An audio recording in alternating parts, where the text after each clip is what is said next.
नमस्कार शेतकरी बंधूंनो, आपण आज आनंदवाडी आष्टी तालुका जिल्हा बीड या ठिकाणी आलो आहोत। आज एका वेगळ्या शेतीच्या प्रयोगामध्ये आमच्या बरोबर असणारे आमचे मित्र प्राध्यापक बोडके सर यांच्या आपण शेतामध्ये आलेलो आहोत। खऱ्या अर्थानं जे वनकी क्षेत्रामध्ये महोगनी या ठिकाणी नवीनच प्रजाती ऑस्ट्रेलियन आणि आफ्रिकन झाडाची आपल्या देशामध्ये लागवड झालेली आहे।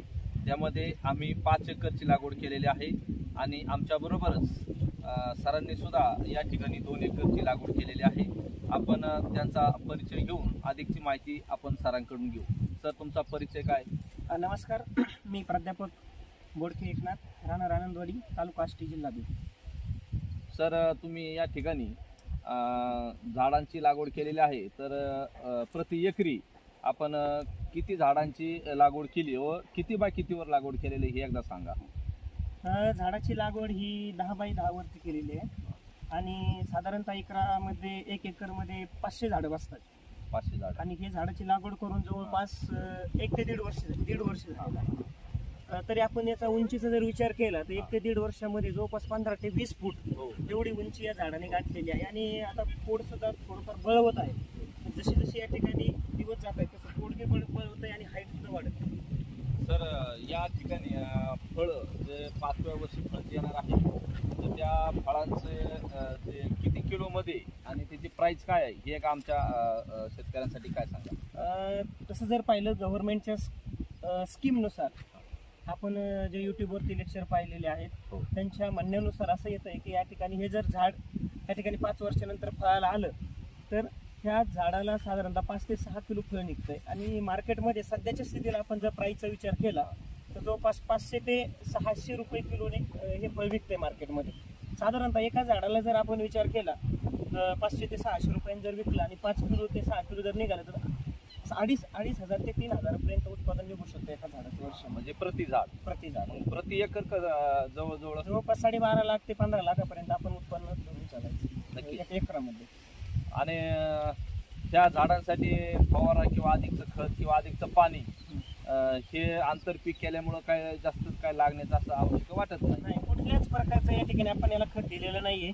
जे आपण आंतरपीक घेतो त्या पिकाला आपण जे खत देतो तेच झाडं घेतात, त्यामुळे असं एक्स्ट्रा वर्क कुठल्याही प्रकारचं आपल्याला करण्याची गरज पडत नाही। आताच तुम्हाला या ठिकाणी दिसतंय पहा, आताच आपण कांद्याचं उत्पादन घेतलेलं आहे। आपण जे या ठिकाणी झाडं नसताना सुद्धा जे उत्पादन घेतलं ते झाडं असताना सुद्धा त्याच्यापेक्षा आपल्याला जास्त उत्पादन या ठिकाणी आपल्याला पाहावंच मिळतं। साधारणतः एकरामध्ये आपले जवळपास 350 ते 350 बॅग कांद्याची निघते। तर नक्कीच आपण शेतकऱ्यांसाठी याबाबत आणखी काय माहिती द्याल आणि काय सूचना कराल? शेतकऱ्यांसाठी मी एवढं सांगू शकतो की सध्या भारतामध्ये जर आपण विचार केला लोकसंख्या वाढलेली आहे आणि जमिनीचं क्षेत्र जे आहे ते कमी होत चाललंय, तर मग याचा जर आपण विचार केला तर आंतरपीक जर घेतला आपण तर या ठिकाणी एका पिकामध्ये आपण एका पिकामध्ये पिकात 2 पिकं म्हणजे याचा आपल्याला डबल नफा मिळू शकतो आणि याचा जास्त काही वासवा नाहीये, कारण की हे झाड सरळ वरती जाते आणि त्यामुळे कुठल्याच प्रकारचा या ठिकाणी आता पाहतो आपण वासवा कुठल्याच प्रकारचा होत नाही। आणि साधारणतः जर आपण 8 ते 10 वर्ष जर हे झाड जमिनीमध्ये आपल्या शेतामध्ये जर ठेवलं तर जवळपास त्या झाडाची हाईट 1 ते दीड वर्षामध्ये जवळपास ते 15 ते 20 फूट जाते। तर साधारण आपण 10 वर्षामध्ये विचार केला तर 70 ते 80 फूट ही उंची घालू शकतो। तर आणखी या झाडांमध्ये आपण वेगळे पण जे आहे ते की हे झाड 24 तास ऑक्सिजन देतं, म्हणजेच आपण पर्यावरणाला किंवा या मानव जातीला एक ऑक्सिजन निर्मिती करणारा एक प्लांटच उभा केला असे म्हणावं का वागवं? असं म्हणू शकतो ना आपण। सध्या प्रदूषण जे होतं हे प्रदूषण सुद्धा या ठिकाणी रोखू शकतं। सर, आपण या ठिकाणी असा एक वेगळा या गावामध्ये प्रोजेक्ट उभा केलेला आहे आणि शेती ही एक प्रयोग किंवा एक व्यवसाय या दृष्टीने आपण शेतीमध्ये गुंतवणूक केलेली आहे। नक्कीच इथल्या आजूबाजूच्या ग्रामीण भागामध्ये आपण एक आदर्श शेतकरी आणि एक शेतीमध्ये एक प्रयोग करणारे एक शेतकरी म्हणून आपली या ठिकाणी परिचय आहे।